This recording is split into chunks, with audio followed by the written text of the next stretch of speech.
One. Okay, we're looking now at lesson 3-4, which is in your textbook on page 112, and it's using equations to solve problems.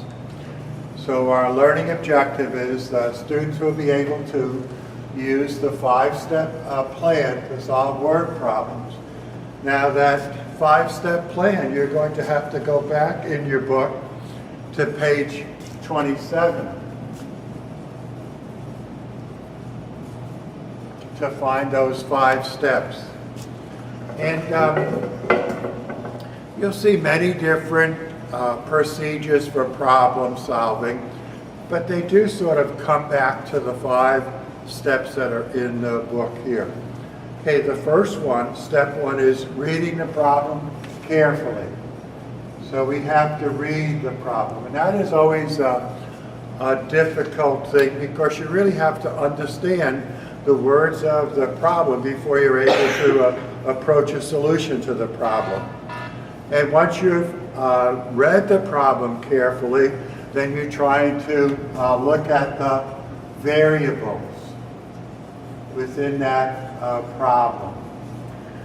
And in that step 1 then, it also talks about making a sketch. And making a sketch or some type of representation of your problem. So we look at we've read the problem, we looked at the unknowns or the variables, and we've made a sketch, and now we're going to choose a variable or choose a representation for that variable. Okay. And reread the problem again. So then we're really getting deep knowledge or reflecting upon what the problem is saying so that we can now develop an equation for that problem. So that would be step 3 for the equation. And then step 4 is to crunch the numbers and solve the problem. And of course, step 5 is again, check to make sure that your solution is reasonable. Right? Just because the numbers crunched out, you got an answer, doesn't mean it's reasonable. You have to go back up again to look at the problem and see if your solution does sound reasonable. So if you're looking for that, again, that's back on page 27 under the lesson on a problem-solving plan. Okay, now we'll return back to page 112, which is lesson 3-4 on solving problems. And we'll try to make use of applying these 5 steps. So let's look at, in our book on page 113, and the first problem that's represented there, stated there. The first problem says, the sum of 38 and twice a number is 124. Find the number. So the sum of 38 and twice a number is 124. Find the number. Okay, we've read the problem, we've looked at the unknowns, we're trying to find a number.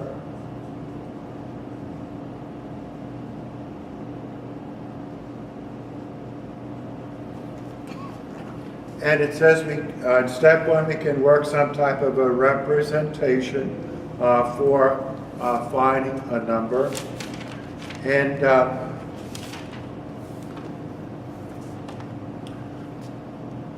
perhaps a representation might be drawing a line, and the problem says the sum of 38.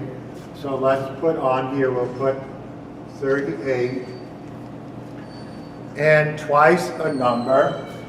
So let's make this that, and then we'll come out here, and that. So this is twice a number.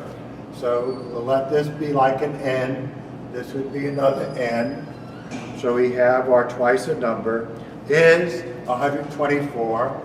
So let's bracket it and say 124. So that's our sketch, if we want to, for this type of problem.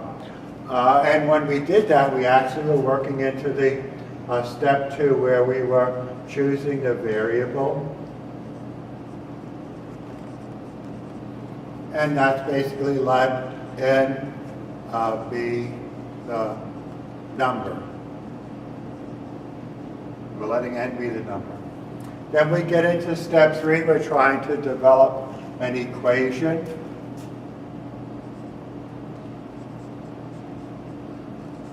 And from our sketch, we can see that we could have an equation here, 38 plus n is 124. So looking from our sketch, it develops right into an equation. Now we're going to solve, crunch the numbers here. We can see n plus n would be 2n. We're still adding 38 to it, equals 124. And now to solve this, we're going to take away 38 from both sides of the equation, doing the opposite operation. Where 38 was added here, now we're doing the opposite operation, subtracting. So we end up then with 2n, this would be 0, so we don't have to write that down, equals, now 8 from 14 is 6, and then 4 from 12 is 8, or if you like, 3 from 11 is 8. So now we have twice of the number is equal to 86. So we're solving for n. So we have an operation of multiplication here. The 2 is multiplying n. We're going to do the opposite operation and divide by 2. And this comes out to then n is equal to 43. So that's our step 4. And now we're going to go back up and check to see if that sounds reasonable. So let's even look at our sketch here. If I put 43 here for n and 43 here, then when I add that up, 8 and 3 is 11, and 3 is 14, carry a 1, 4, 8, 12, 12. So it checks out on our step 5 that 124 equals 124. So that is the 5-step process applied to problem 1 on page 113. Now let's look at problem number 11.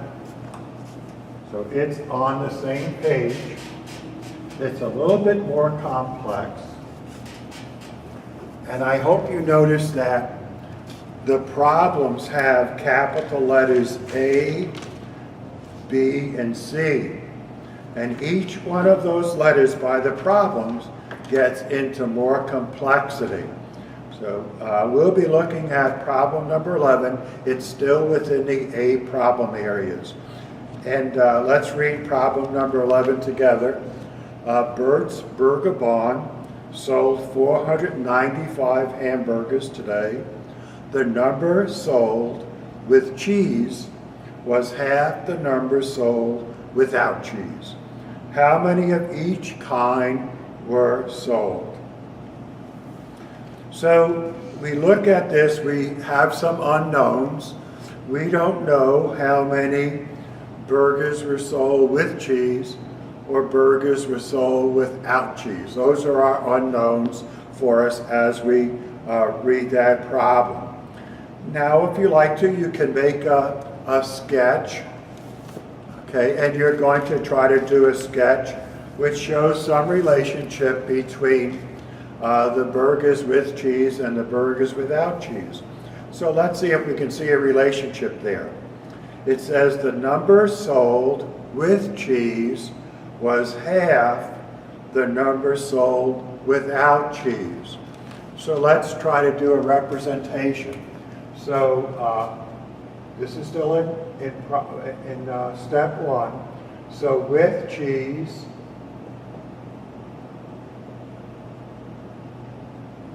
without cheese. Okay, so it says the number sold with cheese was half the number sold without cheese.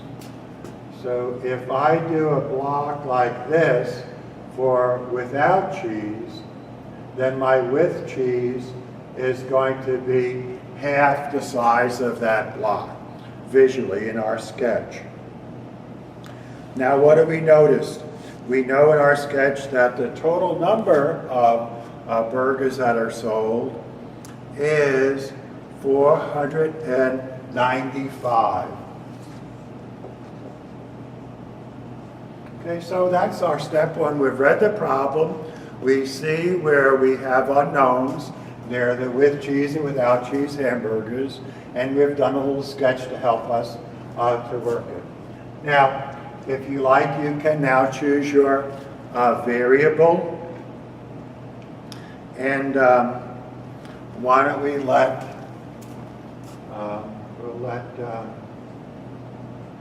let's see, H be the hamburgers with cheese. So we'll let H be the hamburgers with cheese. And we notice that without cheese is going to be twice that. So we can see a relationship going on there. Now we reread the problem again and start trying to think in terms of forming an equation. Bert's Hamburger Barn sold 495 hamburgers today. The number sold with cheese was half the number sold without cheese. So if we let this be H, then we're going to let this be two H's here. All right, so the one without cheese, that's 2H. Half of that is H. Maybe we can widen and just say HB hamburgers, the number of hamburgers, all right? And then it will be, if they're in here, they're with cheese. If they're down here, without cheese. Now let's see if we can form an equation. We would have the H from the with cheese plus the two H's down here without cheese. That total is going to equal 495. So H plus H plus H would be 3H equals 495. Now we're in the process of step 4 where we're crunching the numbers to see what the answer is going to be. And we divide now. 3 is multiplying H, so we're going to solve by dividing both sides by 3. And H equals then 1, 6 3s are 18, carry a 1, and 3 5s are 15. So it's telling us now that, what we have is the number of hamburgers is 165 for H, or H is equal to that.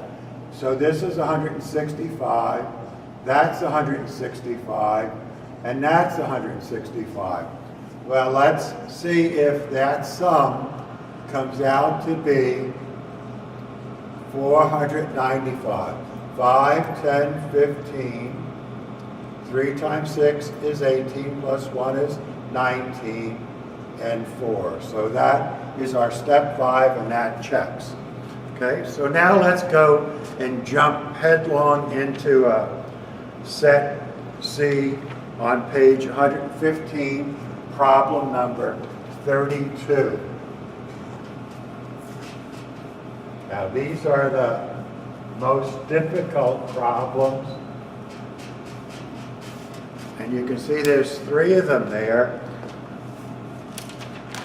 And let's choose the second one, which is number 32. Let's read that one. On the first of 3 tests, Kiko scored 72 points. On the third test, her score was 1 point more than on the second.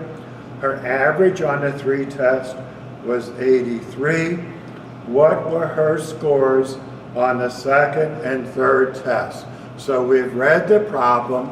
We looked at the unknowns. The unknowns are what were her scores on the second and third test. We could do a little sketch of it if we think in terms of test 1, test 2, and test 3. We know what her score was on test 1. It's given to us as 72%. And then we have a relationship for test 2 and test 3, where it states that her on the third test, her score was 1 point more than on her second. So if we have that little box representing what was the same for them, then on test 3, her score was 1 point more. So we can just add a little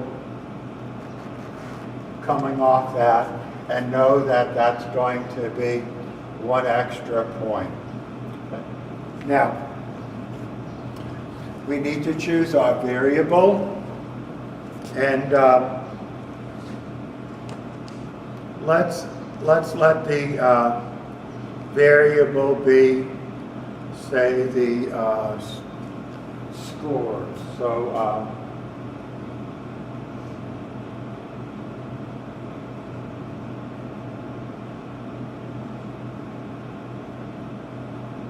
So let S be the score on test 2. So this is going to be S here, and then test 3 is going to be S plus 1. Now it also gives us information in terms of her average on the 3 test was 83. So her average is 83. Well, that's not just the sum of those 3 test scores. That's going to be the sum divided by 3 is going to be 83. So this summing of the 3 test scores is really going to be 3 times 83. 3 times 83 would be 3 times 83 would be 249. 3 times 83, 249. That would be the sum of her 3 test scores. So let's see if we can form an equation here.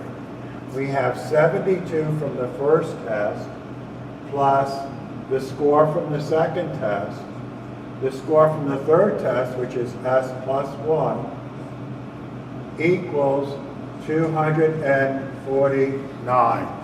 Okay, now step 4 is crunching the numbers. And so we do, working this expression, we'd work our parentheses over here. We have S plus S. That's going to give us 2S, combining those like terms, plus 1, and then 72. So we end up then with 72 plus 2S plus 1 equals 249. Combining these two together, that would give us 73. So we'd end up then with 2S plus 73 equals 249. Our goal is to find what S is, so we're going to take away 73 from both sides. Since 73 is modifying that 2s by being added. We do the opposite operation, subtraction. These two become 0, so 2s becomes by itself. Over here, 3 from 9 is 6, 7 would go 7, so 176. And now s is being multiplied by 2, so we're going to do the opposite operation and divide. So s is equal to, that would be 8 is 16, carry 1, 88. So now I go back into test 2, that's going to be an 88, and test 3 is going to be an 89. And now I want to make sure I'm answering the question. What were her scores on the second and third test? So her scores, the scores on the second and third tests were 88% and 89% respectively. And respectively just means in the same order as we have up here, second 88, third 89. Now let's do a check. Does that work out correctly? If we come up here and do 72 plus 88 plus 89, that should equal to us the overall, when we add those up, it should come out to be the 249, which if we divide it by 3, should come out to be the 83%. So let's see, 2 and 8 is 10, that's a 19, carry 1, so 8, that's 249, so that checks out with this one here. And again, if we divided that by 3, that would come out to be 83, which was also stated as her average on the 3 test scores. When you're working with word problems, it's important for you to develop a process in solving those word problems. The one they have in our textbook on page 27 is read the problem. I think probably this would be better stated as our unknowns. Identify our unknowns. Draw some type of a sketch which helps us to sort of focus our attention on the problem. Choose the variable. Choose a variable that we're going to make use of. Write the equation, and the sketch might very well help you in writing that equation. Solve that equation, and then when you want to check, go back up into the equation and the sketch and see if the answer comes out in an equation. One side of the equation is equal to the other side of the equation. So that is lesson 3-4 on using equations to solve a problem.